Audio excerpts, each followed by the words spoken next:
You'd never imagine that the world's most trusted tech company could hide something this dark. But deep inside Apple's headquarters, past the public labs, past the NDAs and biometric locks, there's a project so secret that even senior engineers don't know it exists. A project that blurs the line between innovation and invasion. In the next few minutes, you'll hear the story of the people who stumbled into that secret, how their lives changed after they did, and why Apple might do anything, and I mean anything, to make sure the truth never comes out. Because this isn't about phones or gadgets or the next iOS update. This is about control over your thoughts, your choices, maybe even your mind. No one outside the inner circle has ever heard of Project Aether. At least not until now. It started with a cryptic email that landed in the inbox of an engineer named Maya. She was working at Apple's Cupertino campus, but not on iPhones or Macs. She was in a small R&D subdivision, supposedly working on next-generation battery systems. One evening, after everyone else had left, she stayed late going through data logs. A message appeared on a terminal she didn't expect. Welcome to Aether. Check node 42. She thought it was a prank.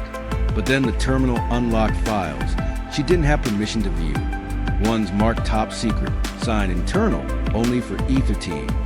One file was labeled Neural Sync Interface, Phase 3 prototype. She froze. Neural Sync Interface? That's not a battery system. She scrolled further.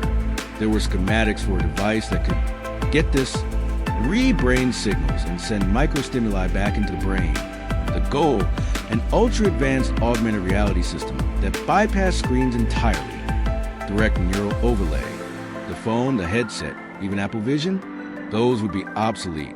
All you'd need is a chip, a link channel, and a neural interface. Maya blinked. Her heart pounded. She closed the monitor the moment her manager swiped by. But that night, she couldn't sleep. Her mind kept replaying those schematics. Weeks later, she got a mysterious meeting invite. Project Aether, confidential, Lab 7, 10 p.m. She almost declined, but curiosity won.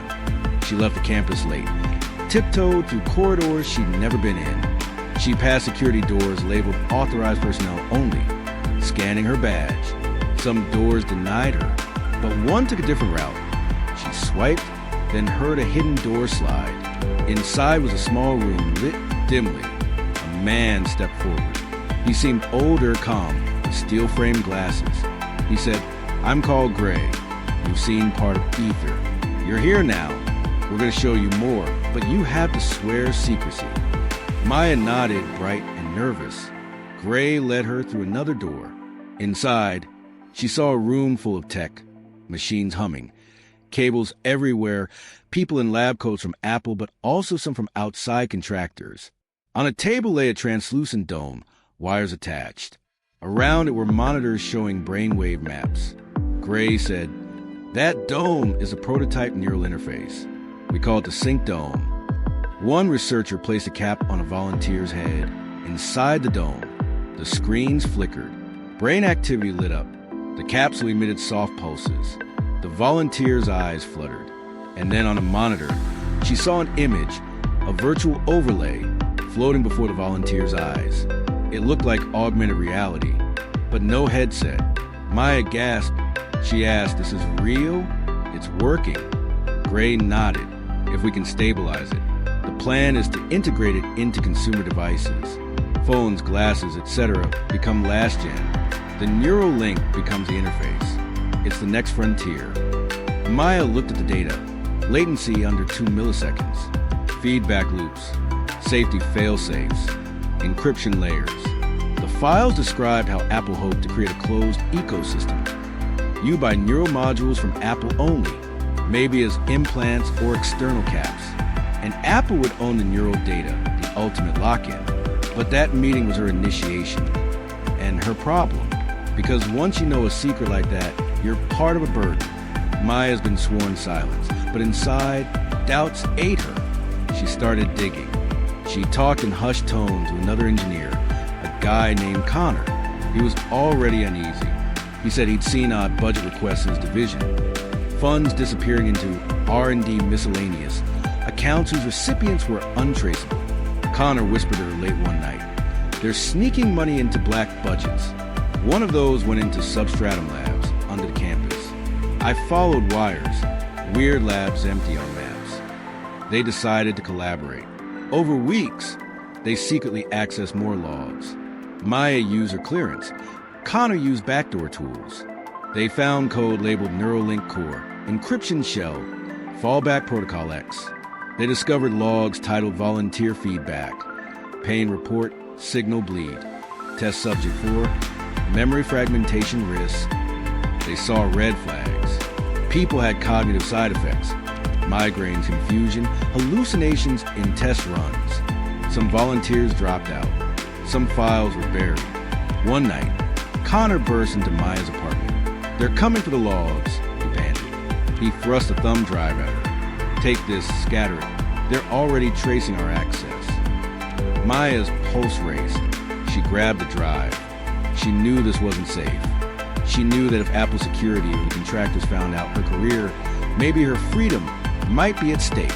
That's when the real chase began. The kind of chase that doesn't happen on the street, but in your mind first. The kind where every sound makes you look twice. Every email feels like a trap. Every reflection in a window makes your heart race. For Maya, that moment began in the parking lot. It was past 9 p.m., and the Apple campus was quiet, glowing under soft white lights. She'd stayed late to run simulations. At least, that's what her calendar said. But really, she'd been sifting through encrypted directories, trying to hide traces of what she'd seen. When she stepped out of the building, her badge buzzed like normal. The gate clicked open. Then she noticed it, a black SUV idling just beyond the security booth. Two men sat inside, both wearing dark suits. Their faces were unreadable, half hidden in the dashboard light. She felt their eyes on her as she walked past, their gazes sharp and unwavering. Her stomach tightened. She pretended to check her phone, her thumb trembling slightly. Her reflection in the glass door looked normal, but her pulse was racing. She turned down the ramp toward the underground employee parking garage. Her heels echoed off the concrete, each step louder than the last. The SUV didn't move, but when she glanced back, one of the men was now outside, speaking into a small device clipped to his ear. That was enough.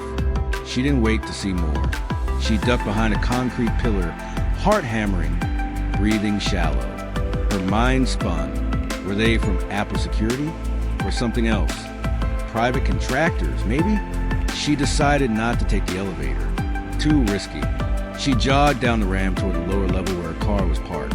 A small, gray sedan tucked between two Teslas. As she approached, she clicked her key fob, the soft beep echoing louder than it should have. She got in quickly, locked the doors, and started the engine. In the rear-view mirror, she saw the SUV pull slowly out of its spot and roll toward the exit. She waited a few seconds, pretending to check her bag, then eased her car out of the space. Her headlights caught the edge of the license plate, blurred deliberately. Government issue? Private? Couldn't tell. She followed a different route home that night, looping through 3 neighborhoods, stopping at random intersections just to see if anyone was still behind her. Each time she thought she was alone, a dark sedan appeared 2 cars back, headlights off until it turned.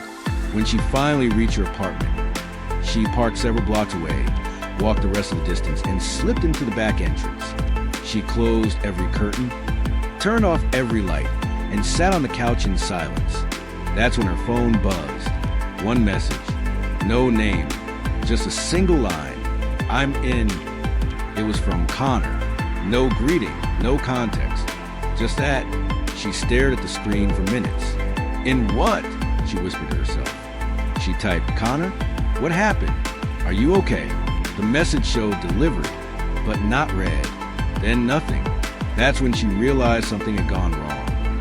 Connor wasn't supposed to go in. He was supposed to stay low, gather more logs quietly. In men, he'd cross into something he shouldn't have. Or someone caught him. She dropped her phone on the table and rubbed her temples. The walls felt closer than usual. The sound of cars outside felt suspicious. She took out her laptop. She had backups of the files, the Aether data, the Neuralink documents, the the testing logs, everything she and Connor had discovered. She knew she couldn't keep them in one place anymore, so she began to scatter them. First, she encrypted the main folder with triple-layer AES keys, each passphrase different, each stored in a separate offline note. Then she broke the data into fragments, pieces small enough to look harmless. Some were saved in private cloud folders under fake names like wedding_photos_2019.zip. Others were uploaded to cold storage servers under aliases she'd used years ago. The rest? She put on encrypted USB drives. 2 in her apartment, 1 buried in the glove compartment of her car, 1 taped under a park bench she used to sit at on lunch breaks. It felt paranoid, but paranoia had kept her alive so far. Next, she opened her old contact list. There was one person she trusted, Sam Rourke, a freelance tech journalist she met during her Stanford days. He'd once covered security scandals and whistleblower cases. If anyone could help her leak this safely, it was him.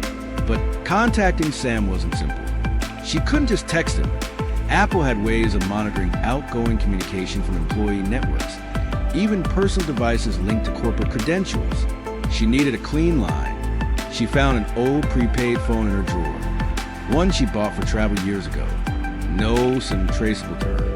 She powered it up, waited, then dialed a number she remembered by heart. 3 rings, then a voice. Maya. She froze. How did you? Your voice, Sam said. It's been a while. What's going on? Her throat felt tight. I don't have long. I've seen something at Apple. Something no one's supposed to know about. Sam's tone shifted. You're serious? Dead serious, she said. If I tell you, you'll have to promise. No direct contact, no phone calls, no texts. Everything goes through encrypted drops. Understand? He exhaled slowly. Sounds like you're in deep. You have no idea. She looked toward the window. Outside, the same black SUV rolled slowly down the street. Headlights dimmed. Sam, she whispered, I think they're watching me. Who? I don't know, but they're not local cops. I need your help before this goes too far. He paused. Send me proof. Just enough, so I know what we're dealing with. I will. Tomorrow. She hung up, heart pounding. She couldn't risk staying there anymore. She packed a few essentials, laptop, drives, a hoodie, cash, and a prepaid phone. She turned off her main phone completely, removed the SIM, crushed it with a hammer. Then she left her apartment through the fire exit, heading for her car parked 2 streets over. She didn't see the SUV anymore, but she could feel its presence somewhere out there, waiting. That night, she drove for hours, stopping at diners, rest stops, anywhere with Wi-Fi she could piggyback on without logging in. At 2 a.m., she uploaded the first encrypted data pack to a secure cloud folder only Sam would recognize. Then she sent him a message through a burner account. Part 1. Don't open unless you're offline. More coming. As dawn crept in, she parked near the coast, exhaustion taking over. The ocean stretched endlessly before her, calm and dark, a strange contrast to the chaos in her mind. Somewhere out there, Connor was in whatever that meant. And somewhere back in Cupertino, a project too powerful for the public, I was still running, still humming quietly behind polished walls and smiling executives. Maya closed her eyes, gripping the steering wheel. She knew there was no going back now. She had crossed a line, and for the first time in her career, she was terrified of what she helped build. Then came the confrontation. She was walking her car one evening when a security guard blocked her path. Ms. Maya, you cannot proceed. She tried to turn away. 2 other guards appeared. They insisted. Her badge was suspended. Campus exit denied. She got on the phone with HR. They claimed badge error. She was hustled to a small security office. Inside, faced with 3 stern faces, one of them gray, the older man, calm and intense. He said, you shouldn't have poked around, but we understand curiosity. We want to hear what you've seen. Maya's heart pounded. She thought, if I lie, they'll search me. If I comply, they'll erase me. She spoke. She said, I saw the schematics for Synch Dome. I saw tests, logs, code. I worry about side effects. I worry about ethics. Gray listened to her in silence. He didn't interrupt. He didn't even blink. The only sound in the small, dimly lit room was the low hum of the air conditioner and the faint buzz of the fluorescent light above them. When he finally spoke, his voice was calm, too calm, like someone who'd already decided the outcome before the conversation even began. "I'm sorry you had to see it like this," he said quietly, hands clasped behind his back. "But the project is too far along to shut down. Too much investment, too many stakeholders. Apple is banking on this for the next 20 years. The entire next generation of devices depends on what we're doing here." He took a few steps closer to her. His shoes clicked against the polished floor, steady and deliberate. "But we're not monsters," he continued. "Well, not entirely. We're trying to fine-tune, to minimize risk, to perfect the interface before it ever touches the public. You're a bright engineer, Maya. You've seen the data. You understand what this could mean." Her eyes darted between him and the two security officers standing by the door. They weren't just there to guard. They were there to remind her that this wasn't a request. This was an ultimatum. Gray gestured toward the monitor on the wall. It displayed a looping video. A volunteer sitting calmly inside the Synch Dome, eyes closed, brainwave graphs dancing across the screen in vibrant color. "This," he said, pointing, "is the future. Imagine a world where you don't need a phone, where information comes straight to your mind, where your memories sync seamlessly across devices. No screens, no distractions, just connection." He paused, studying her face. "You can stay. You can help us perfect it." Or, his voice dropped, "You can walk away and face the consequences for unauthorized access." The words hung in the air like a blade suspended above her head. Maya's throat tightened. She glanced toward the exit, but the guards didn't move. Her ID badge had already been deactivated. She couldn't even leave the building without their clearance. "What kind of consequences?" she asked quietly. Gray tilted his head. "Corporate ones," he said smoothly. "Legal action, breach of confidentiality. You know, the contracts you signed, the NDAs, the penalties for leaking proprietary information. Apple doesn't take breaches lightly." He let the words sink in before adding, "And then there's the personal level. Your career, your future in tech. You walk away from this, and you'll never work in this industry again. You'll be blacklisted. Every company has eyes and ears. You know that." Maya felt her chest tighten. He wasn't threatening her outright, but he didn't need to. The message was clear. Her voice trembled slightly. "You're saying if I stay, I'm safe?" "You're saying it," Gray replied with a faint smile. "We can make this work. You have value here. We need people who can handle sensitive systems. You've already proven your curiosity.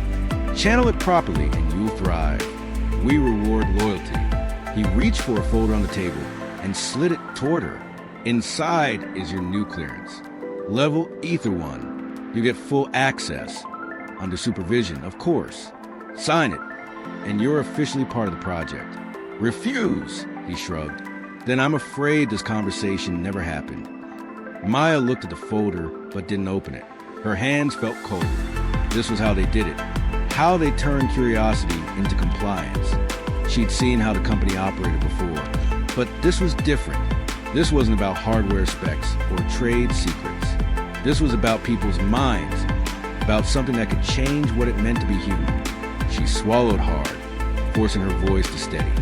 "You said you're trying to fine-tune it. What about the side effects? The pain reports, the hallucinations and memory gaps? Are you even addressing those?" Gray's expression didn't change, but his eyes sharpened. "Of course, every system has bugs. We fix them. That's what people like you are here for. And the volunteers who got hurt?" He paused, then exhaled through his nose. "Collateral progress. We do what's necessary.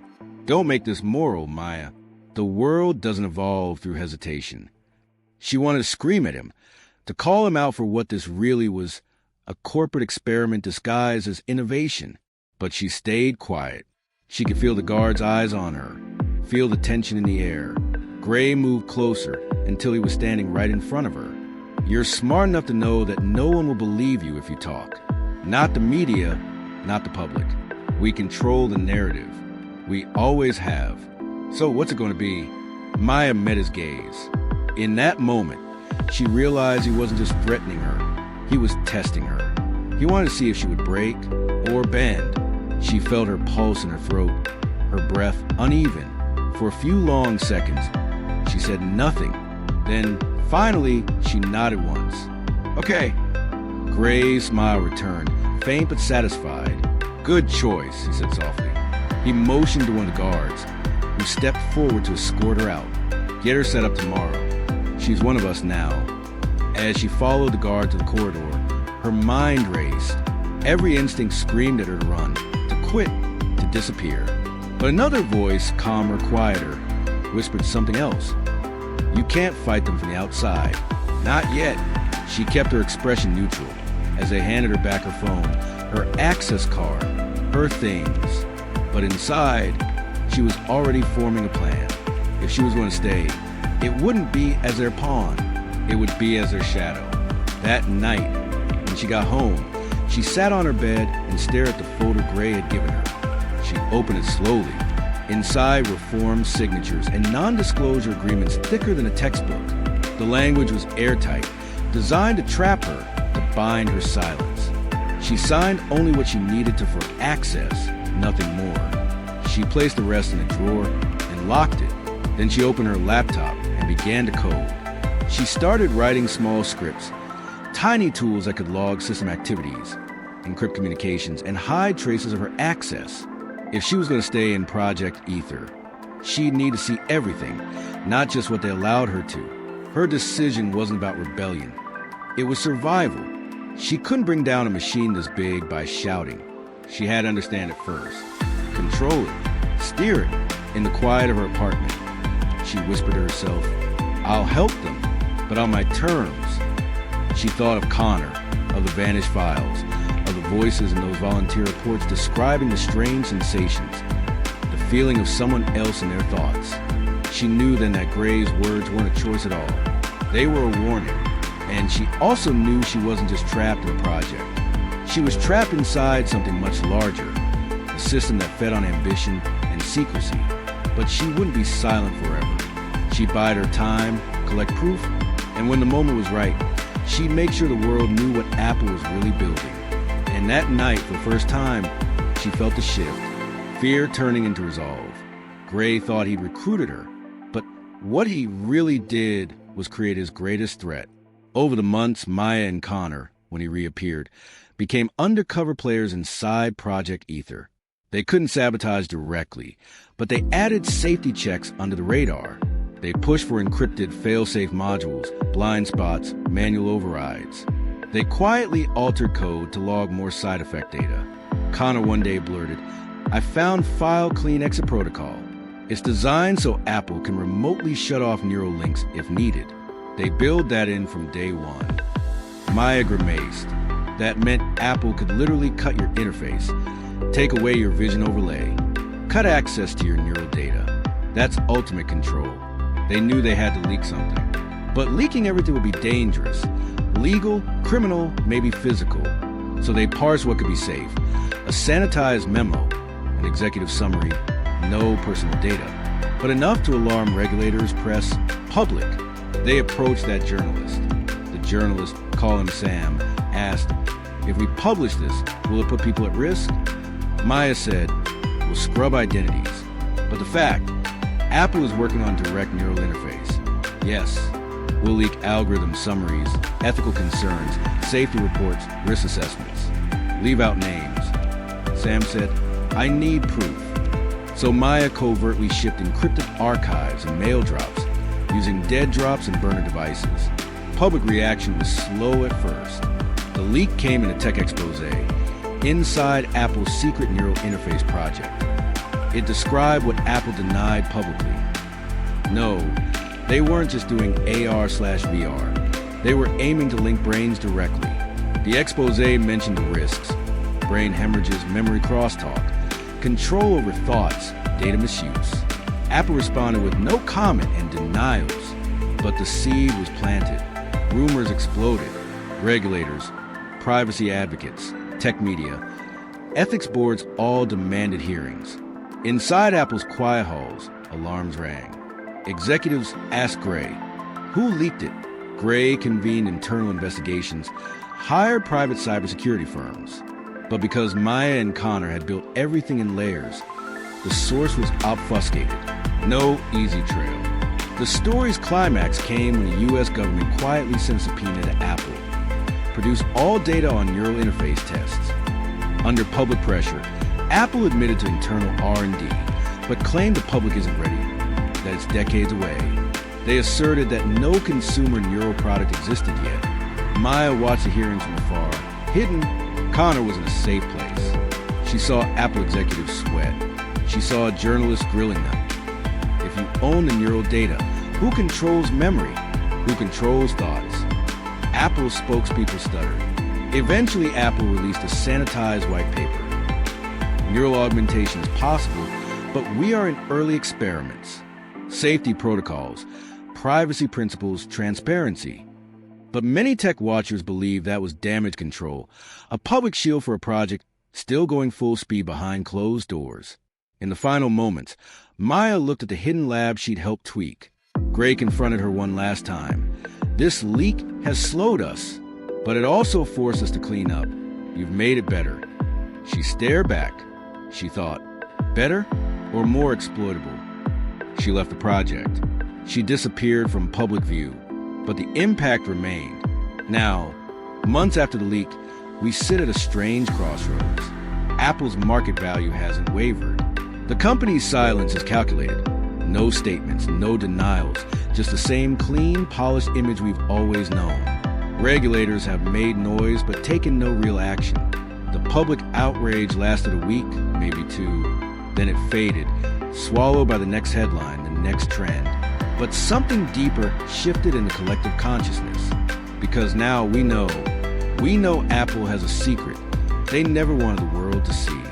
We know about Project Aether, a technology that whispers of the impossible. Neural synchronization, devices that don't just respond to your touch, but anticipate it. Systems that bridge your mind and machine, where data moves not through clicks or swipes, but through thoughts. Imagine your phone unlocking because it recognizes a neural pattern. Your device reading emotion before you even express it. It's not fantasy. It's already been prototyped. But the unsettling part isn't the innovation, it's the intention. Apple isn't just building product. It's building a platform control that lives inside your biology. They've always been masters of integration. Hardware, software, ecosystem. Now they're adding you into that system at the deepest level possible. The brain as the final interface. The question now isn't whether they can release it, it's whether they should. Will Project Aether ever become public? Or will it stay buried, refined behind locked doors until the world is too dependent to say no? What happens when convenience overtakes consent? When privacy becomes an illusion we willingly trade for speed and access? And here's the real thought to sit with. What if the next iPhone isn't just faster or smarter, but psychic? What if the future of tech isn't about holding your phone, but being the phone? If this story made you pause, if it made you question what's really coming next, then don't just scroll away. Like, comment, and share this video so more people see what's being hidden in plain sight.